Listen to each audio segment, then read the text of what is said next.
Okay, cool. Well, let's get going here. Let me share you my screen. Just one second. Looks like someone else has presenter mode. Hey, if there's anyone on from Qualsys right now, it might be you, Jason. So I think you logged in first. Just make me the presenter if you don't mind. Hang tight there, guys. One second.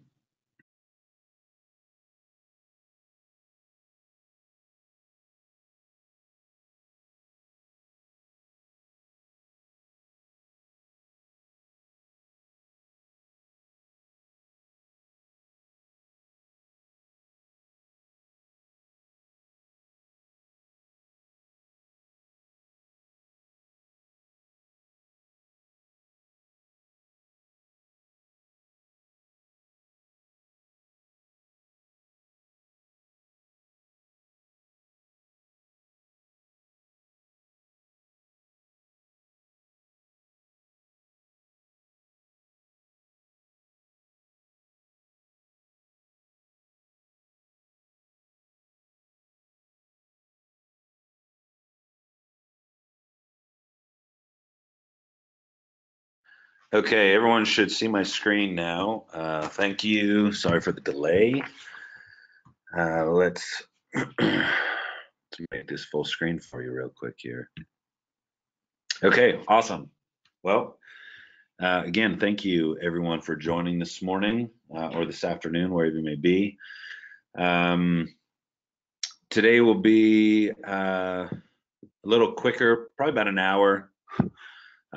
This training, we're going to hit a little more on PowerG, as you probably saw in the invite, the DSC Centerline PowerG and IQ Panel 2 Plus. Now, we will go over a few things that might be repetitive, but good to still talk about. Feel free to chat in any questions you may have. Jason Horton, one of our technical account managers, will be on the open chat. That way, we don't have everyone trying to ask a question at the same time, talking over each other. So everyone will be muted. So feel free, use the chat. It's down on the bottom of your controller, and chat that into Jason. Also, if you cannot see or you cannot hear, again, let Jason know.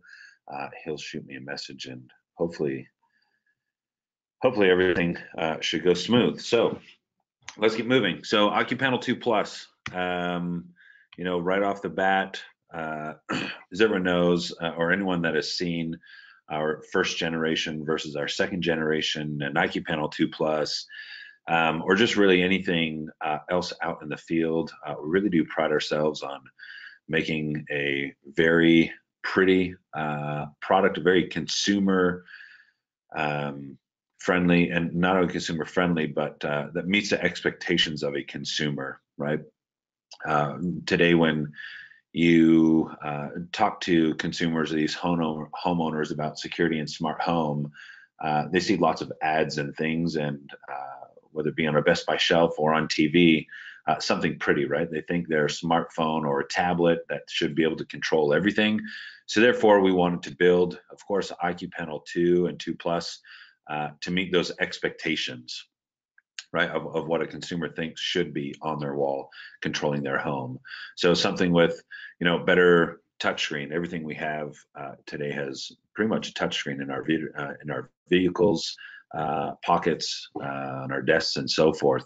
But a real true HD touchscreen, edge-to-edge glass.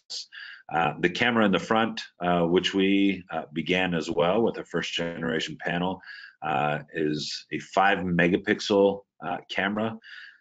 Those were pretty much the same cameras that were on our little selfie cams on the front of our phones for quite a long time. So very, very good quality image, especially comparing, our first generation to the second. And that's used for disarm photos, alarm videos as well that will record when the alarm goes off, things like that, and more future roadmap. Of course, our processor and how we get our panels so thin and sleek. We've partnered with Qualcomm, so we use a chipset from them, a Snapdragon quad-core chipset that allows us to continue to update and really have the horsepower and the speed that we need to keep pushing new features over and over. Dual path, again, because we use Qualcomm. Qualcomm also brings to the table faster connectivity, right?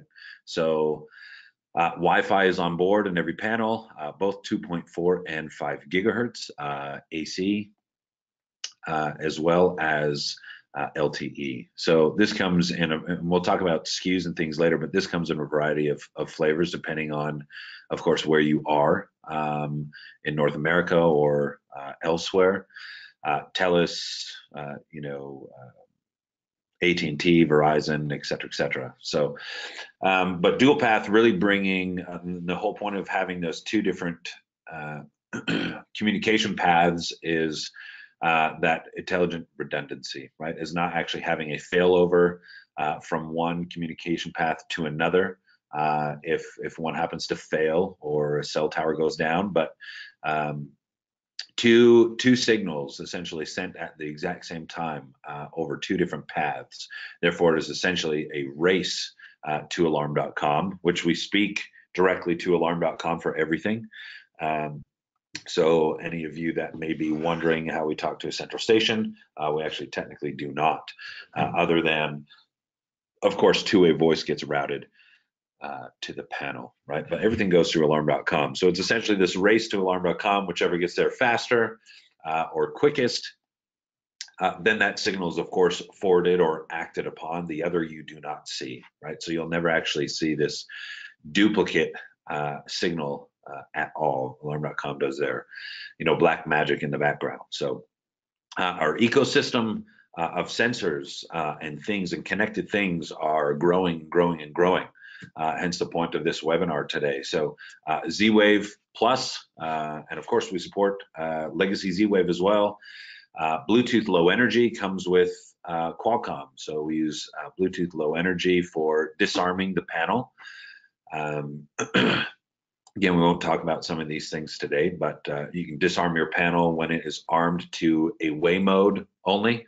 Therefore, coming home, it is really true convenience to not have to fiddle with a fob or take your phone out of your pocket, and the panel can distinguish your phone from another, and therefore authenticate and disarm the panel for you. Wi-Fi we talked about. S-Line, which is our brand of security sensors. They are encrypted. We work on the 319.5 frequency, which is an Intralogics or GE ITI frequency. And then, of course, now PowerG. So we'll get into that. PowerG being a brand from the DSC group, which you would find with their Neo platform, their hybrid wired and wireless, which is very, very cool technology.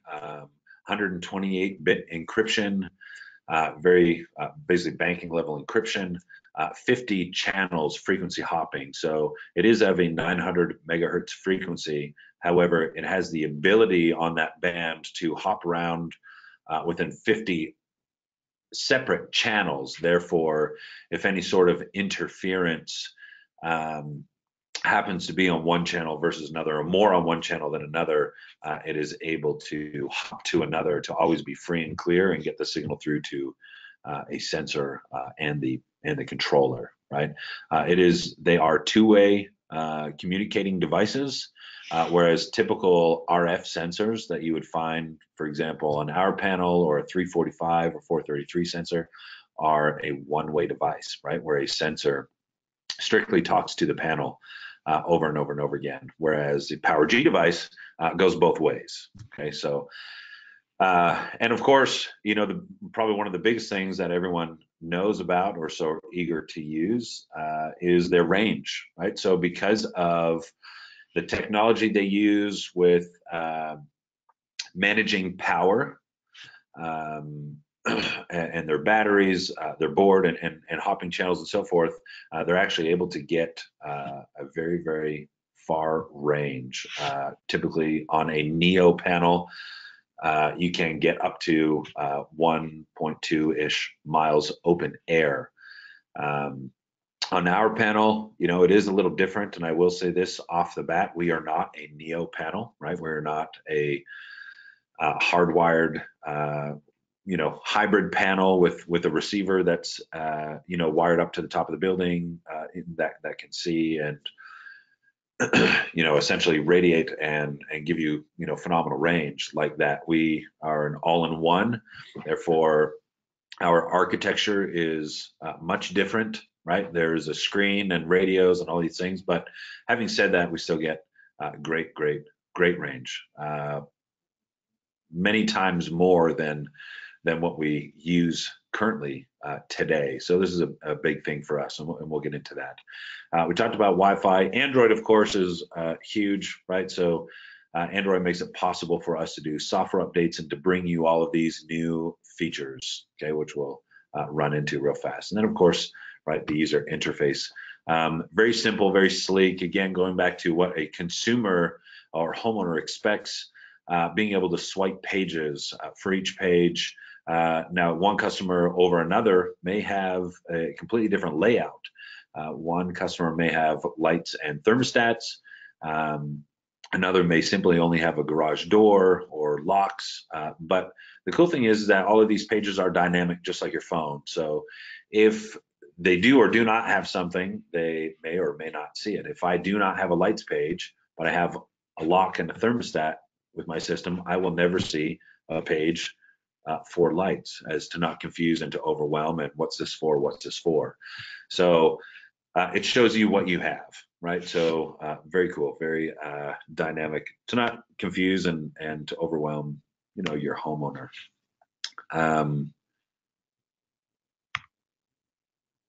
Oh, my page is kind of stuck here. So okay. So talking about the architecture and Qualcomm, this is kind of the inside of the panel. This is our board. This is you know, our board with Qualcomm. You can see the SIM tray on the left-hand side. There's power over to the right. I don't know if you can see my mouse, but you see this terminal board. We'll talk about power a little later as well. But you see all of these things are built on this one single board, similar to a phone or a tablet. You know, many people ask about a separate cell radio, or can your cell radio go bad, or what if my cell radio is bad, or, you know, do I have to buy a separate cell radio? You do not, and for the most part, it actually does not. You know, I doubt there any people on the phone today listening in that actually had a cell phone where its quote unquote cell radio was just bad and stopped working, right? And that is because the nature and the architecture of a phone versus a traditional security panel, having to slide in another separate card or chip for it to communicate, right? Ours, like a phone, as you can see, the tray is built on the board, therefore all together working as one piece. The other side of the panel, on the right side, there's actually not a lot going on over here. There's a battery and there's a siren, and that's about it. So very small, very slick.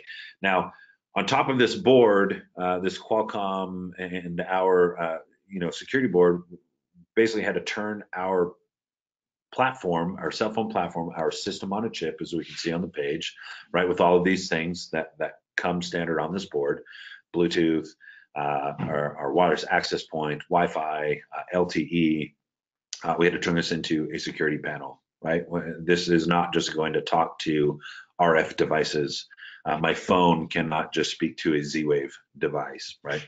So this is where we've built these data cards, and this is what makes our panel a lot more modular, and how we were able to come up with the support for things like, for example, PowerG, right, and Z-Wave and so forth. So first off, PowerG, right?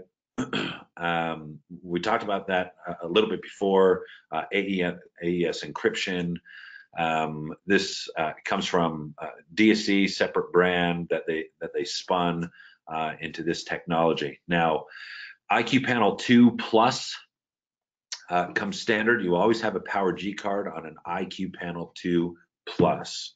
And we'll get to that in the next screen. This is where your PowerG card resides. It is in the vertical slot next to the power terminals. Also, it is using an antenna that you would typically use for the Alarm.com image sensor. Just a note, you cannot use both cards at the same time. Okay, you cannot use a PowerG card and also have an Alarm.com image sensor at the same time.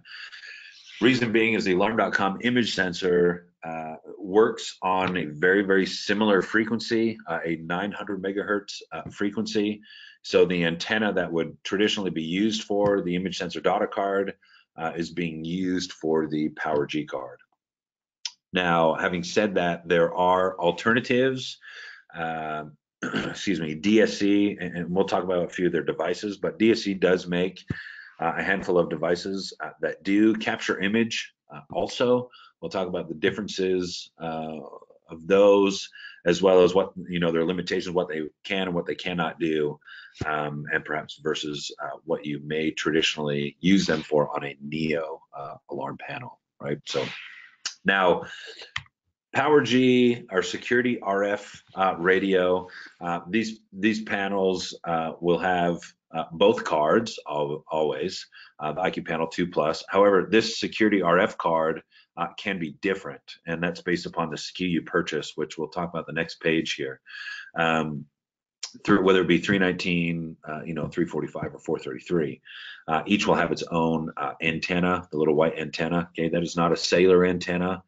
For those that don't know, that is an RF antenna, very important, which we'll talk about. But know that there are 128 zones. Okay, now this is just kind of a blanket global number. It does not matter. You can have 128 PowerG zones and 0, 319 or whatever other zones, or a mix of both. They all show up under the same list. They all show up under the same zone list or sensor list. When you go into programming, you're able to actually see the difference, or the frequency label, I guess you could call it, to know which device is of what frequency, right? So looking at your edit sensor list or your sensor list, there's actually a field called frequency that you'd be able to see, is this actually a PowerG sensor, or is this a 319 sensor? So those are labeled so you can better understand that. And then of course Z-Wave Plus, right? So Z-Wave Plus, 119 Z-Wave devices, that is being increased here coming very shortly this winter, with some more additions to help you in the field has been asked for, and therefore we are trying to give that to you. So this is the architecture of the panel. This is how the cards work. Let's talk about their different SKUs right after this video here. PowerG.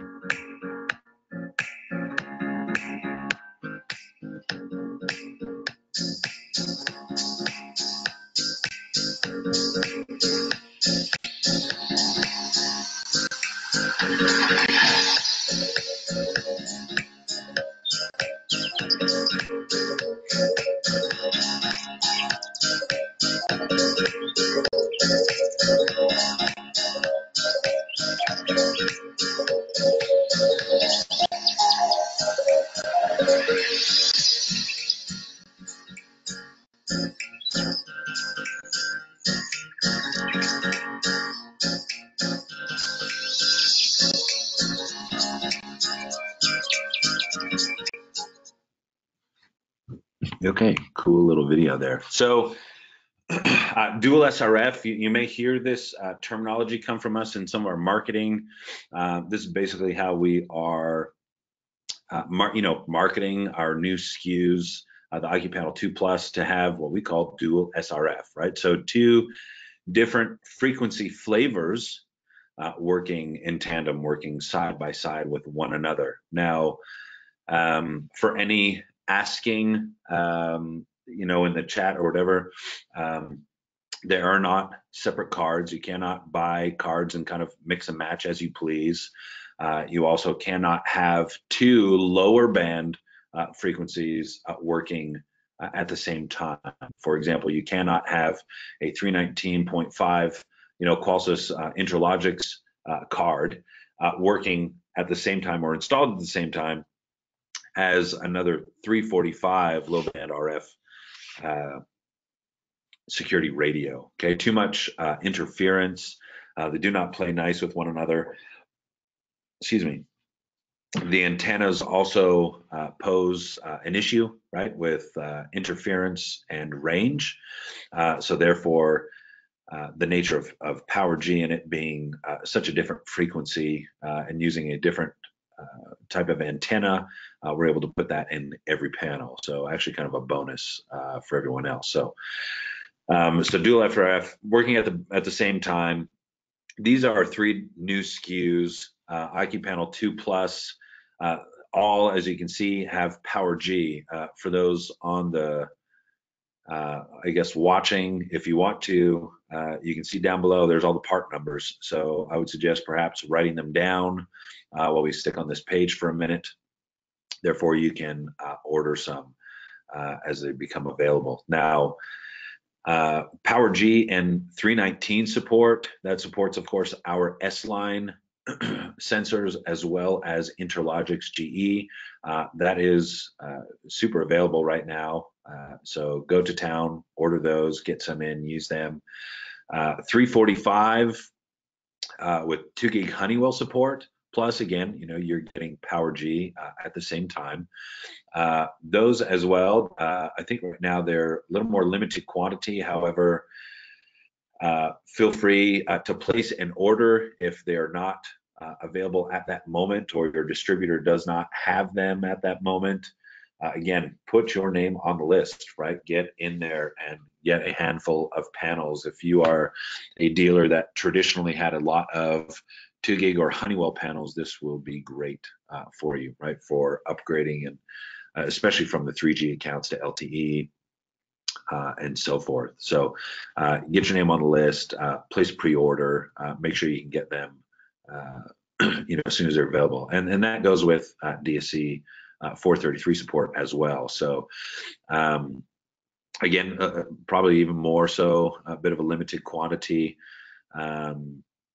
much less than the 345.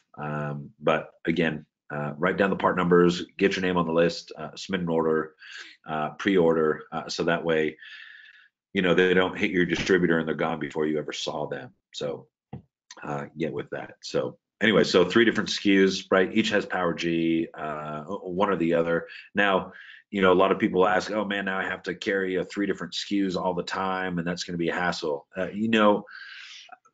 Think about your business, and of course you have to figure out the logistics of everything. But traditionally, what we would see is if you are someone that we hope you are, that uses Colsys, frequently or most, of course you would buy, the majority of your stock being IQ Panel 2 Plus and 319, right? The S-line, the gold bar. Now, I'm sure most of you have a little bit of analytics or know, for the most part, a percentage of quote unquote takeovers that you may do. If they're a majority Honeywell 2 gig takeovers versus DSC, then, perhaps you want to stock your tech with, a panel or have a few in your warehouse and schedule those to come back. If you're not a same day installation type of person and you schedule your installs and so forth, but you don't have to carry 100 of each all the time. Of course you can if you want to, but it'll be easier if you can logistically do the math for yourself, right? So you don't have that cumbersome SKU disaster in your warehouse. So pick up what you need, and of course pick up those other few so you have them when you need them for those takeovers. We're really trying to get you away from and help you with translators, right? So having to always purchase that extra wireless translator which also has its limitations, right? Does not support life safety devices, smoke, heat, carbon, and so forth. And no matter what, you're buying a panel, right? Traditionally, you're always buying a panel, so there's that expense, and then you would have to purchase translators. This way, we're cutting out the translator for you, and you're already buying a panel. So, as I mentioned, purchase the majority of what you use today, and then the other 10% of your panels, mix them up, right, with depending on your business style. So hoping to save you some money there, just on that alone. And of course, because the cards are built in and the panels you all listed and so forth, we support life safety, right? So you don't have to replace those life safety devices where you would have in the past, not being supported with a wireless translator. You are able to reuse and learn them natively to the panel, right? Therefore being supported and supervised and comply, right? So big things there. As I mentioned, three different, these are, this is kind of a new slick that we have going around. You might see it at distribution, but these are a lot of devices. And they probably have more, but these are PowerG devices that we support today. There are most likely a few more, and we'll show you a list here in a minute. But this is just a quick glance over everything: carbon, smoke, heat, glass break. PowerG has 500,000 motion detectors for every scenario you can think of, right? From here to the wireless PowerG motion all the way to over here. So there's like 7 or 8 motions just on our list. Of course, we support the vanishing, the full-size contact with the terminal support. And they're outdoor motion detectors. They're big, but also we support the outdoor motion viewer and the indoor motion viewer. So talking about those real quick, as we mentioned before, with the difference between the alarm.com image sensor. Traditionally, on a Neo panel, right, if you have a SureGuard receiver, this device essentially would take images, send it to the SureGuard receiver, stitch them together, and give you a short video. It has nothing to do with alarm.com, right? So we work only with alarm.com. Everything passes through alarm.com first. So you have to keep that in mind, okay? So now we are making this sensor, these motion viewers, which previously were not supported by alarm.com, now be supported by alarm.com. And today, the way they work, so you understand, once again, I don't want you to go into a home and assume it's going to work like a Neo panel and stitch a bunch of images together with your SureGuard receiver, because it will not, right? These are more similar to an alarm.com image sensor. Okay, there are, as I mentioned, a few limitations. They do snap photos. The photos are based on alarm events. Okay, so just as you would set up your panel when an alarm event happens to take a photo and send it to alarm.com, it works the same way. Okay, so through alarm.com, through the customer portal, the customer login, you would essentially initiate or toggle on that rule or that schedule to take disarm photos, right? So these devices will take a photo, they will store them on the panel. You will see them under the image page on the panel as alarm photos. And then with that option turned on through alarm.com, those will send to wherever you want, right, to alarm.com backend. So then if you want it pushed to a phone or to an email, text message, push notification, whatever it may be, of course you would configure that on the alarm.com side, add recipient. Okay, so so just be aware of that. They are great, and of course they have their benefits over the alarm.com image sensor, range, hours, battery life, forth. You cannot currently do a peek in or peek in next motion. Of course, that is alarm.com image sensor. Perhaps in the future that may be available. It also depends on the ability of these devices to handle and be able to do that. Of course, these were we're essentially retrofitting, right? The Alarm.com image sensor was specifically made for those things.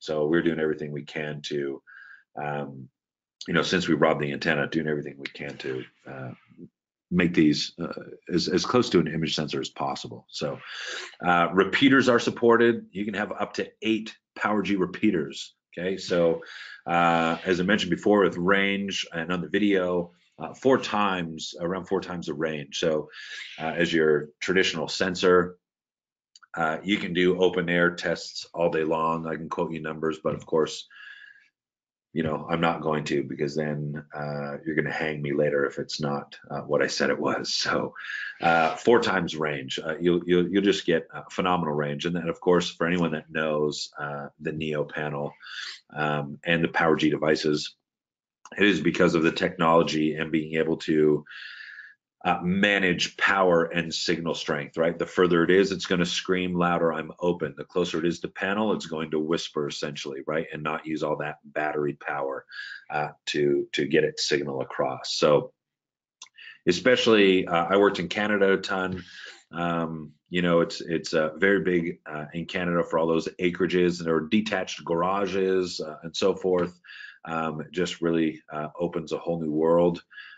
Being able to have this technology behind a smart home, a today, consumer expectation, a smart home platform that meets consumer expectations that we never saw before. So big things there. So anyways, you can see all this online. We won't go through every single sensor.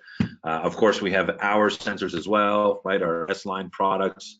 Again, just following along with the PowerG series. We have recess sensors and large and small door contacts and glass breaks. We have a hardwired translator, 16 zones. Okay, just a quick tidbit on that. This is a 319.5 translator. So we do not make a version that then transmits, takes a hardwire contact and then transmits to PowerG or 345 or 433, right? So this is our device. We make the 319.5 version. Okay, so keep that in mind. Again, you may have to use another brand if you happen to have a Vista panel or something using a 345 version of the IQ Panel 2 Plus, right? So 16 zones. We support, we have 500 milliamps of onboard power to support powered devices, motions, glass breaks, even a siren to an extent, 500, that's shared, that 500 milliamps. There is a siren relay and aux and power supply and so forth. So you can get a little creative, but note that the output on the back of our panel to trigger this device is not a traditional output, right? So there's no voltage, essentially. There's not enough to push or drive a piezo siren, so you would need, we'll talk about this here in a second, you will need a separate power supply. Therefore, the translator comes into play for that, right? So 16 ohms. Resistor learning, we can calibrate and use any resistor value from 1 to 10K ohms. We essentially tone and probe the line for you with LEDs, and we won't get into it.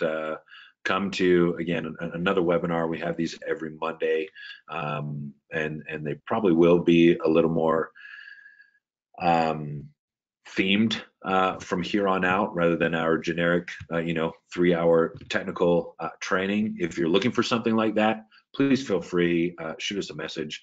We'd love to host or provide a training for you and your team, or just help you in any way that we can. So this is just a quick, just do this together real fast, but on our website, if you don't have it, we'll talk about it at the end, but we have listed under technical downloads, and you can see the IQ Panel 2 compatible RF. Okay, these are just a few pages. You can see a PowerG 319, 433, 345 sensors, but we curate this list and we try to keep it up to date. So if you're wondering if a device is supported or why it may not be working, please refer to this document. Again, We'll talk about getting into our dealer portal later, but it is on there. I'll show you how to get this, but we do have this list, so I wanted you to be aware of that. IQ Panel 2 Plus and software version 2.2.1, what we are currently on today, not only has that PowerG support, but as we mentioned with software updates, we just get to bring a whole lot more to you.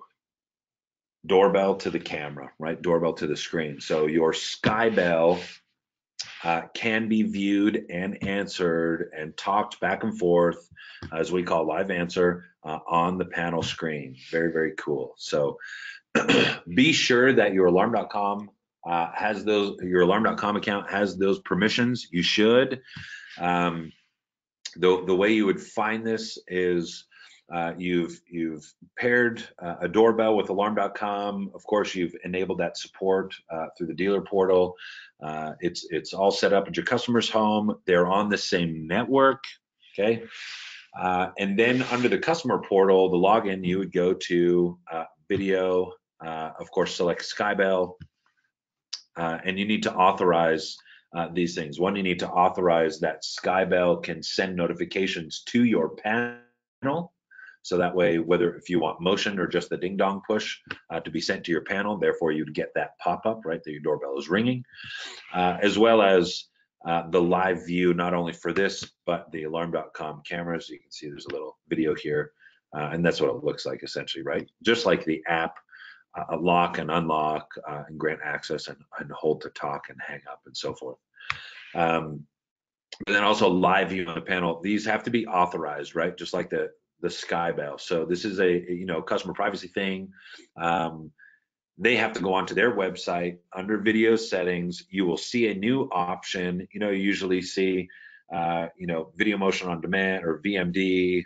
You see camera settings, network settings, etc. You'll see another option, another line that says authorize panel to camera, for example, where you can authorize them all or individually select which you would want to authorize. Okay, if that does not show up, if you've paired panels and they're on the account, you can see them on the app and on alarm.com, and your customer does not have that option on their screen under video settings and their doorbell, okay, you'll need to shoot your alarm.com rep a message and make sure that your dealer account has those permissions, right? So therefore they would get pushed to all of your customers. So that's live view and doorbell, right? So one is our wizard. This is new to 2.21 as well. We have created a wizard. It is more geared today towards you all, towards the technicians, to make your job quicker, easier. It's essentially the quick guide blown up, put in some pages just like you pull your new phone out of the box. And also, it can be used for DIY, and we have a kind of a bit of a watered down or an easier coming DIY version to where you could show a customer and have them walk through and set up their own panel. And I'll just burn through some screens here real fast so you can kind of see what it looks like. But essentially, out of the box, if you're on 2.2.1, you get welcome, right? So let's start the wizard. Again, I won't take a lot of time here, but you're able to connect to Wi-Fi, select your your Wi-Fi name, type in the password. We're going to hit next. We see connected. Again, if you're thinking about our quick guide, you'll notice that all of these steps kind of follow the quick guide, right? So we do this system check. Is the battery connected? Is it charging? If it is charging, hey, guess what? That means I have the proper voltage, right? I know all of you know what I'm talking about, voltage. It'll check that. It'll check if your power is plugged in. Check if your Z-Wave card has been installed and it's working. PowerG, your different daughter cards, that they are all actually working and initiated, right? So they are able to accept new sensors and devices and work properly. Of course, it will then activate your radio or the QUALCOMM card on your LTE SIM and connect and run a cell test with alarm.com, right? So you will see, of course, whether it passed or not. That, of course, depends on if you have registered your panel yet with the IMEI. Okay, you have to do that, or you will not get a successful cell test. Okay, you will also, you will also not see signal strength if you do not register your panel and create the account with alarm.com and get a cell test. You will not see signal strength. So do not be alarmed and think that, oh, my panel's bad or my quote unquote cell radio is bad. I'm not getting any signal. No, you need to register your panel and get that going and get a cell test. It may take a reboot. It's honestly just a waiting game in the background for alarm.com. They're not only just because you hit the submit button, there's still magic to be happened on their end with the carrier and getting these panels and devices on the network. So could take a minute. Perhaps a reboot and bring it back online will force it to connect to a tower instead of waiting. So just be aware of that, right? So you can retry, cell test, hit skip or hit next. Right, we see it's activated. I have my bars. System check is complete. Cool. Well, guess what? Now we're going to do a software update check, right? Want to make sure, of course, everything is up to date. We're on the latest and greatest software version. Checks the software. Software is up to date. Great. Let's add sensors. Okay, we can hit start or we can say view sensor list. If we hit start, it'll put the panel into auto learn, open and close the sensor, or depending if it's a PowerG sensor, we'll talk about how those pair here in a little bit as well. But essentially it puts in an auto learn and then gives you these options to relabel, to also select your delay and some other parameters as well for your sensors. Then here's the device details, right, which you can adjust, and then I hit save, and then of course it will go back again to discovering a sensor, okay, just as if we were in auto learn. Do we want to enable the panel glass break? Let's also start adding Z-Wave devices. We have some cool stuff coming down the road also with Z-Wave and what's called Smart Start. So stay tuned for that. That is being able to remotely pair a Z-Wave device or scanning a QR code to pair a Z-Wave device instead of needing to push buttons and run around the house, okay? So start, right, add a Z-Wave device. It gives you the option to clear also. Well, of course, which is very important, right? Because we need to clear it before we add it. Device cleared, and let's add a device. Cool, light, device type. Change the name if I want to, hit save. Then it also gives us the ability to, quote unquote, optimize network or rediscover network, right? So I'm gonna hit start, because that is very important. Got to rediscover our network after we've paired all of these Z-Wave devices. Next, network is optimized. Pair a Bluetooth device for our phones, searching, right? I'm not gonna spend a lot of time. We're gonna burn through Kevin Warworth, there's his phone, the device is paired.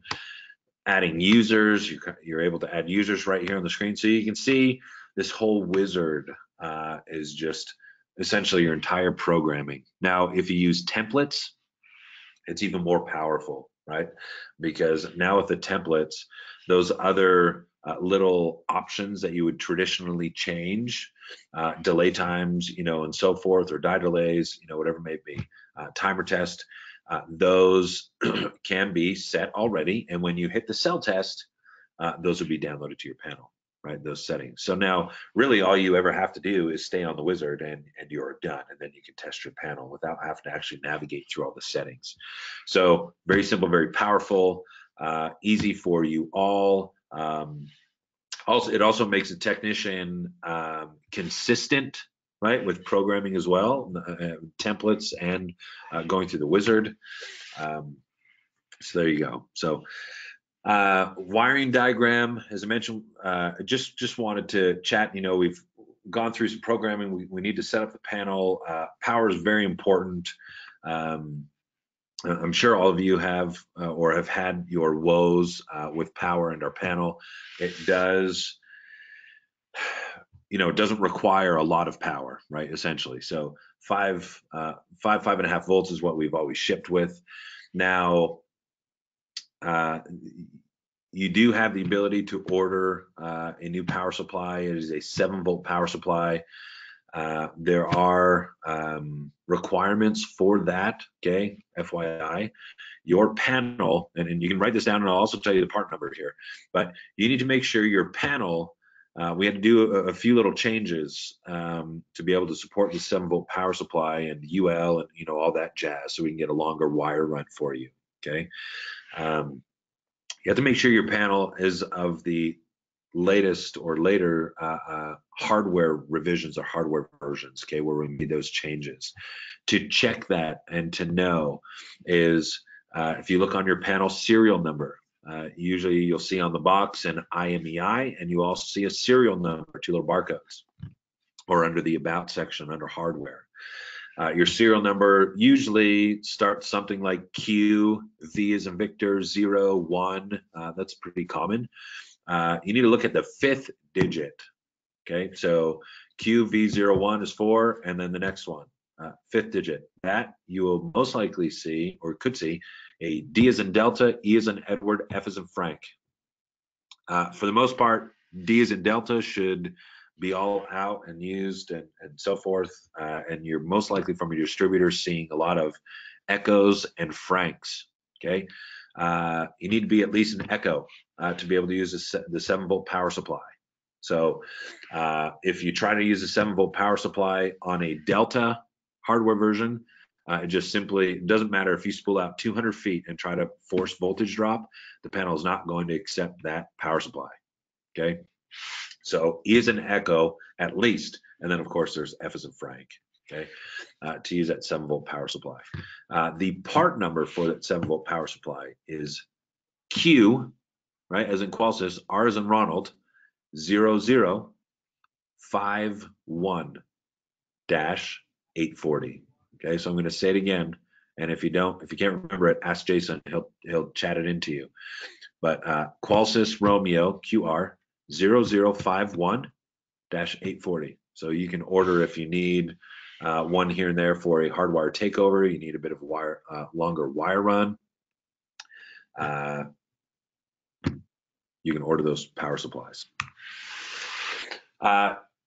Next, real fast. Sorry, I'm talking quite a bit here. We still have a little bit left to go. So we're going to talk about the power pairing of PowerG sensors. Okay, as we want to talk a little more about PowerG today. First, of course, needing to get into programming. Right, swipe down the tray, hit settings. We'll hit advanced settings. There are 2 different codes. Right, 1111 is our installer code. 2222 is our dealer code. There really isn't that much or any difference between one and the other that you would, I guess, technically use. You cannot master reset a panel unless you are using 2222. Okay, so you will not find a master reset in the installer menu. You have to use the dealer code to find master reset, which is under the dealer settings. Okay, that's probably the biggest difference. Of course, you can change little things like dealer contact info manually, RF jam if you want to change the sensitivity, but not really a whole lot between the two, not a whole lot of difference. So moving on, we're getting into programming. This is our quick guide. You'll notice we changed some things again with closing it. Again, we won't get into that. Refer to our quick guide. But of course, we show opening, closing the panel. Everyone knows, it's a little tricky. It's pretty tricky. It's quite tricky, actually. And then once you get a hang of it, it honestly is very simple. If you think of it about snapping together, you'll kind of get it. Of course, powering it up, which we talked about, you must hold the side button for 3 seconds or it will not turn on, okay, at least 3 to 5 seconds. We've created an account with alarm.com through mobile tech. Of course, we've already done this on our Wizard, right? So we've already gone through a cell test. We've connected to Wi-Fi. We've checked for a software update, and now we need to install our devices. So to pair devices, as you know today, pairing a regular 319 device, you hit auto learn, right? You can see kind of a little chart. This is the flow, right? Devices, we're under security sensors, and then we hit auto learn, which brings us to this, basically the panel I'm listening for a frequency. Now at this point, essentially whatever card you have installed on the IQ Panel 2 Plus, whether it be 319, 345, 433, it is open. It is listening along with your PowerG card. Okay, both of them on at the same time. Excuse me, listening for a device. Now, with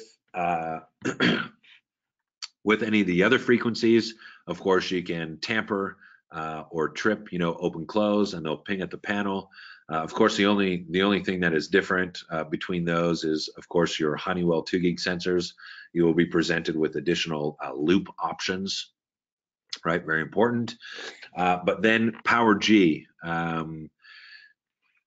you cannot today open and close, or should I say trip, right? Open, close the door, walk in front of a motion to auto learn a PowerG sensor. You cannot do that. Will not work. Okay.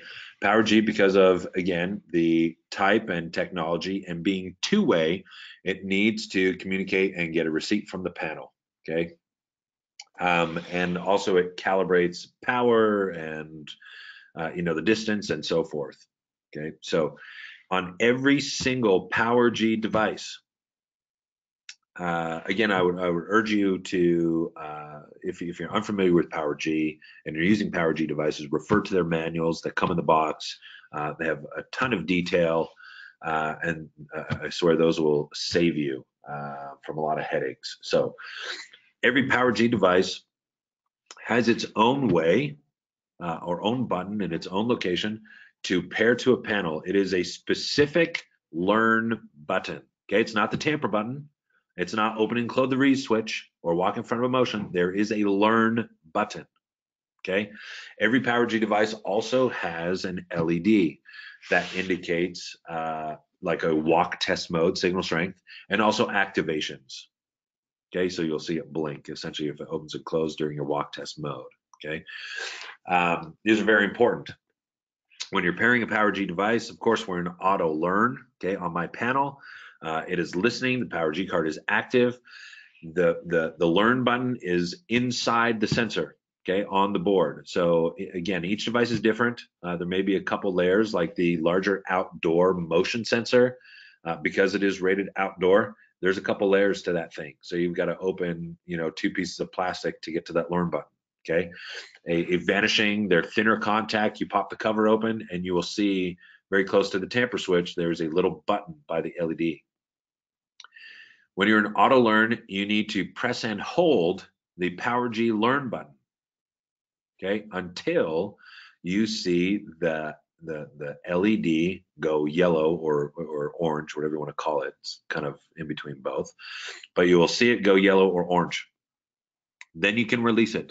So usually that takes a few seconds. So hold it. Yellow light comes on, and you wait a second or two or a couple seconds, and you will see your panel will pick up that sensor. Okay, and then of course it's like any other sensor. Okay, then you can go through your programming. Now, once you hit, so for example, we'll pop up this page for you. The prefix and actual serial number is very different to a 319 sensor. You'll see 3 numbers, a hyphen, and then 4 numbers, so 7 total. Okay, similar to a 345 device. PowerG sensors, because of their nature, again, for example, let's say door contact has, so I guess I'll say it this way. The prefix of the PowerG sensor determines and tells the panel what type of device it is. Okay, and you cannot change that. If you pair a PowerG door contact, a vanishing sensor, and the panel knows because of the prefix. If the prefix is, for example, 101, that means that it is a door contact. So it will auto configure, auto filter all of this list for you. Okay, it will know down here on the bottom right that it is a PowerG device. It will show you the correct DL code. It will tell you the correct sensor type as well. You cannot change the sensor type on a PowerG device. Okay, you cannot tell a vanishing contact to be a flood sensor. Okay, so just be aware of that. The prefix determines the sensor type. So changing the sensor type it will not allow you, right? Essentially because of the prefix. So just note that. We have a ton of other programming. If you know, for example, well, I want my motion sensor to only work in the basement and my upstairs motion on a way, you know, stay mode, it isn't on, but the one, you know, all those weird funky things. For the most part, we have actual options for that. So you don't have to, you know, in the past, we used to have to trick a device to be another, right? Tell a motion sensor to actually be a perimeter door contact and put it in the basement. But we don't have to do that. There are options for those things. So PowerG devices, you have to hit the learn button. You'll see that yellow or orange LED. The prefix determines the sensor type. Of course, you can name it whatever you want. Now, the sensor group, this is what I want to say. No matter what frequency you're using, whether it's 319, 345, PowerG, or 433, we are not changing the sensor group based on frequency type. Okay, so if it happens to be a Honeywell sensor, we are not changing the sensor group to 01 or 03 or DSC as well, and so forth to match every frequency. Okay, because essentially they're all the exact same, right? A 10 for a 319 sensors entry exit, and you can see we've always done this, right? So let me burn through here real fast. Whoops, there you go. So we always write everything out, so you don't have to memorize the code or the sensor group for every frequency type, okay? Because we write it out for you. It doesn't matter if a Honeywell frequency type 01 was entry exit delay, but I'm showing a 10. It doesn't matter, because 10 is, as you can see, entry exit normal delay, and that's what I want. So that's all that matters, right? Don't worry about the frequency, different sensor groups of the different frequencies. They all work according to what we've programmed as a standard on the IQ panel. Okay, so forget about the 01s and 02s and, you know, whatever, and look more at the description of how you want it to work. And that goes with PowerG as well. The bottom, you'll see this says S line down here. Of course, that changes contingent upon the frequency type you're using.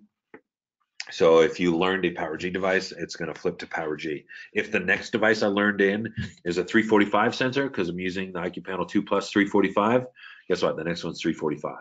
And it just sequentially goes from zone to zone, right? 1, 2, 3, 4, all the way, you know, whatever. So it doesn't matter. 128 zones, mix and match, throw them all in there together. Excuse me. So few last things. We'll kind of end with some testing and tools to make sure, of course, you never want to leave a home, right, with something lingering over your head on, oh crap, I hope it's going to work tomorrow. That sensor was iffy and it's kind of far away, right? No, don't want that. Want to make sure it's good before we leave, so we don't have to come back. Service calls are super sucky. So sensor test right off the bat, right? We have a sensor test we've built. We have marketed, you know, the crap out of this thing. We find it is phenomenal, works great in the field. This works on all the low band frequencies, 319, 345, and 433. You can run a sensor test. You can get to this sensor test graph, right? We have our average dBm. Now, at a glance, if you've never seen this before, all these numbers pretty much don't mean anything to you, right? It's like, oh, okay, but negative 43 says strong. Okay, no idea what that means. Click the little graph button next to it. Okay, before you, and that brings you to an advanced kind of sensor page. Before that, I want to show you a different option. We always talk about real-time noise floor, and that is the thing with our sensor test that goes above and beyond anything else out there. Is the low band RF sensors are able to actually send the dBm level. Okay, so every time it opens and closes, or it sends supervisory, you know, tamper, et cetera, it sends a dBm level. It sends its signal strength. Okay, so we're able to take that and chart it on a graph. Now, because we're able to do that, and because of the technology we have in our receivers, right, these RF cards, we are able to also view and show you in dBm again, right? So kind of real-time noise level.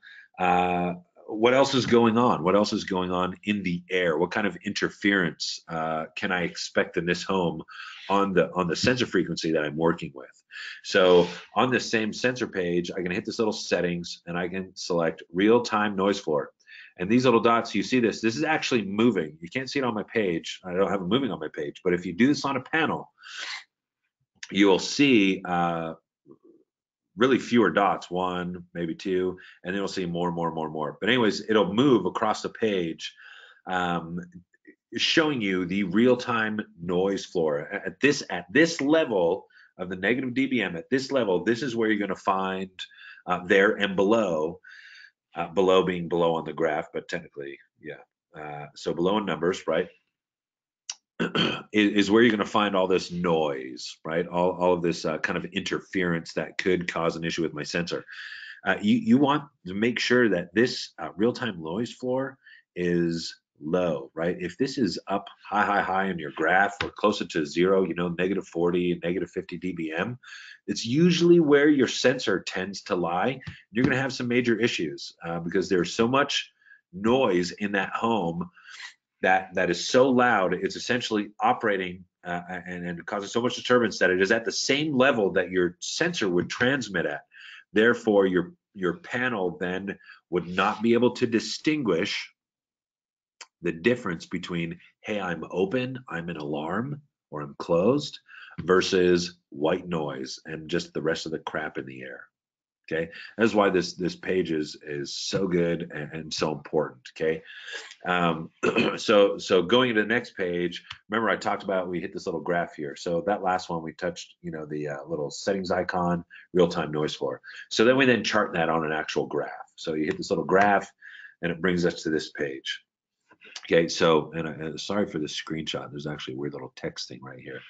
But you see that real-time noise floor is essentially this red line. Okay, red, no bueno, don't want to go below there. And then we have the sensor, you know, it's operating okay. Probably needs battery change coming up pretty soon. Typically you'd see something a little higher, negative 30, negative 40 dBm. And then of course this yellow line, which is essentially the threshold. This is the, oh man, if I have my sensor that's trailing on the yellow line, I need to think about putting a repeater. Okay, so this is the fix I was talking about. Fix it before you leave, right? Don't have that lingering over your head. So the cool thing is all this can run in the background as well. So you can come here and view everything and cycle through your sensors. Make sure you're green, green, green. All of these dots are actually activations, right? Tamper, tamper, open, close, open, close, open, close, you know, supervisory signal, and so forth. Okay, and they're all charting at that dBm level, right? So just make sure before you leave the home, you check all of your sensors and make sure they all have, you know, they're far away from the yellow line threshold, and that they have a good signal strength. If they're trailing towards the yellow line, it's like, oh, hey, yeah, that's actually the, yeah, that's the garage. So you can either, I mean, now you have a lot of options. One, of course, to change the potential signal strength, you know, change the orientation of the sensor. The antenna, again, is very, very important on the panel. Don't scrunch it up. You know what? If you can do this, you can do a test. I'm going back a page here. But if you go to this real-time noise floor, and remember I talked about this page is actually moving, right? If you're holding this in your hand and you grab that antenna and crinkle it up with your hand, watch this page because it changes. And you're going to see how much worse it gets because you've mangled up the antenna or stuffed it inside the panel versus letting it hang vertically freely, right? Now we know that, of course, there's insulation, there's all these things in walls. Do everything in the best you can to get that antenna to hang down there. You will see, again, coming, if they're not in the IQ Panel 2 Plus already, but a bit newer antenna design that's a bit stiffer, that'll help you push that down and get a better flow with the antenna hanging vertically, so it's not so flimsy, but it's very important. Now, going back to this, as I mentioned, the options, you know, if that sensor's too far away, is PowerG, of course, right? I have, and this is where it's great, you can outfit the entire home with a low level or low band RF frequency and then you know, they have a shop at the end of the driveway or on the side of their house and it's detached and, you know, whatever it may be. Now you can throw on, hey, 3 extra PowerG sensors and you're never going to have an issue, right? Or should not ever have an issue. Of course, everything depends, right? I'm not going to, anyways, you don't talk about it. But just the range is 4 times better, right? Is a different frequency. It'll save you a ton in service calls, having to go back, and save your customers, because there are a lot of people that are, I want this or nothing, right? They are, I want my shed or my acreage or whatever. I want that protected.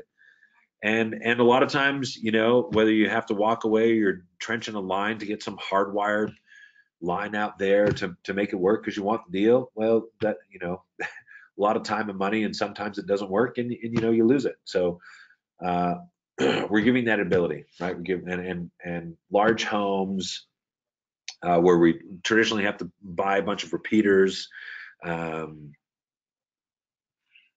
also you know, businesses and so forth. You'll see here coming down the road, wintertime here, partitions as well. So that'll be huge for you. That'll be another webinar. But anyway, so real quick, sorry, I'm almost done. I know I said an hour, but technically I said an hour or so. So Jason's just poking at me here. But anyways, PowerG test, you have to know the difference, okay? There is a separate test for PowerG. Okay, you can view the average signal strength over a period of time, over 24 hours. You can run a test. You can ping the sensor from the panel. Okay, you can open and close the device. Of course, you can select more, and it will give you a little more information. You can test the picture if that is available on that device. Test the LEDs on the device as well. As I mentioned before, with a sensor test, a PowerG device does not send a dBm signal strength or signal rating like a traditional RF device can. So we actually cannot make the graph as we can with the other frequencies, because PowerG just does not send that information. So you have 4 different signal readings. You have strong, good, poor, or no signal. Okay, now on top of that, something that you do have that we do not have, right, on our other frequencies, is an LED walk test, which is very, very handy. So you are able to put your device into tamper. You're able to walk or start from the other point, right? And you can open the sensor, right, like actually trip it, okay? Put the cover back on, tamper the device, put the cover back on, trip the sensor. You'll see an activation light, so a red blink like it was opened, and then you'll see a series of blinks. So hopefully, and traditionally you would see green, right? Three green blinks, for example. 3 green blinks, strong signal, and then you'll see a red again, because, or if you closed the sensor, right? So you'll start and end with a red, or if you just left it open, you know, you'll just see 3 blinks. So, and then of course, as you get further and further away, it will then change color. It will then go to orange or a yellow, right? And then of course it would go to a red for no signal, or, you know, not working. You'll get an activation, and then a red is in it cannot find the receiver. Okay, so a few different options with PowerG on sensor test. You can check the range before you ever mount it and know how far you can you can run that device. Again, we do support up to 8 PowerG repeaters, so that's you know, getting much closer even to the Neo range when you start adding those repeaters. Still, you know, not Neo range, but you know, you're getting up there. So last one is just, you know, this has nothing to do with RF, but since we're on the test page, Z-Wave, just another one of those things. Figure it out and know before you ever leave the home. Z-Wave is one of those things where you usually tend to have a lot of Z-Wave service calls if you don't build their network. If you're putting in 1 or 2 devices and it's like a thermostat on batteries and a door lock on batteries, most likely you're going back at some point.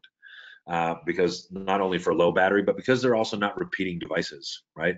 A Z-Wave device that is plugged in and has constant power repeats and can strengthen the network. The whole point of Z-Wave is a mesh, right? And so we have this test page, Z-Wave Diagnostics.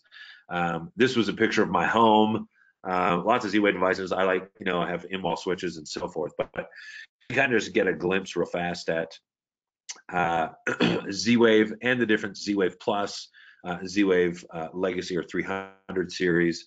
The solid lines, which are strong signal, are actually Z-Wave Plus devices. The dotted lines, although they're perfectly fine, they're just a normal signal. I know because my home, these are Z-Wave 300 or Z-Wave, Legacy, Z-Wave devices. So this just lets you see it's based on the last working route. Okay, when you run a rediscovery or you ping a device or say open or turn on, it maps and it creates this graph. So before you ever leave, once again, you're able to figure out, oh wait, yep, that upstairs thermostat actually has a weak signal because it's an orange dotted line. So I probably want to try and put something in between because I can't move my thermostat, right? So then you go and put a lamp module in between, pair it to the network, rediscover the network again, right? You want to make sure it's part of the map. Come back here and see the last working route and say, okay, cool. Well, now I have, this is actually repeating off of that device. And they both actually have a strong signal, right? So Ms. Johnson isn't going to call me back because she's freezing because it's not following with schedule because it can't contact the panel. Okay, so use these tools. Save yourself from going back. Lastly, support. As I mentioned, go to dealers.qualsys.com. Sign up. If you haven't signed up to be a dealer, sign up to be a dealer. If you don't, if you're already a dealer or if you work for a dealer, you don't need dealer access to view and to use all the information we have on our website. Okay, sign up to have portal access. Okay, dealers.qualsys.com, register. You'll get an email within 24 hours or so. So please be patient. You will get that email. You will get your login, and then we just have a ton of information. Software downloads, TSBs about the software downloads. All of this is a screenshot, right? So all of this information, installation manuals, quick guides, user guides, training. We have an LMS. We have like a Colsys school now as well. A whole training program that you can go through, send your technicians through with questions and tests and videos and so forth. So get on there, dealers.qualsys.com. Feel free to reach out to our tech support. 8554-QUALCYS. Okay, we're open 8 to 8 Eastern, Tier 1, Tier 2, 9 to 5 Pacific for Tier 3 tech support. Also, if you're not able to get on the phone, shoot us an email, techsupport@qualsys.com. That goes to our ticketing service. Our Tier 3 team will answer you in a pretty quick manner. Get back if you need a phone call, ask a phone call. Hey, this is Jim from ABC Security. I'm on site. I'm having an issue with this. Can you help me out? We're pretty good at staying on top of those things. So, anyways, appreciate all of your time. Thank you for being on today. Don't forget, we do these we actually do these every week. We have a technical webinar this week. Next Monday, we have a sales webinar. Look for those invites from our marketing department from Colsys to hop on and to register. Whether you've seen 100 of our web trainings or you have not, it's always good to come on. We have a few different people that train and present these, so you might get something a little different that can help you out as their experience may be different from another. And of course, we always update, right? So stay tuned for software updates and more to come. Partitions are coming soon, and all kinds of crazy stuff. So thank you again for coming today and joining. We'll stay on for 5 or 10 more minutes here. If you have questions, just keep chatting them in. Jason will answer you. And I'll just continue to have everyone on mute, and I will sign off. So thank you, everyone, once again, and have a pleasant week. Next week, sales presentation, and then it rotates, right? So following week, tech presentation once again. Thanks, everyone. Appreciate it.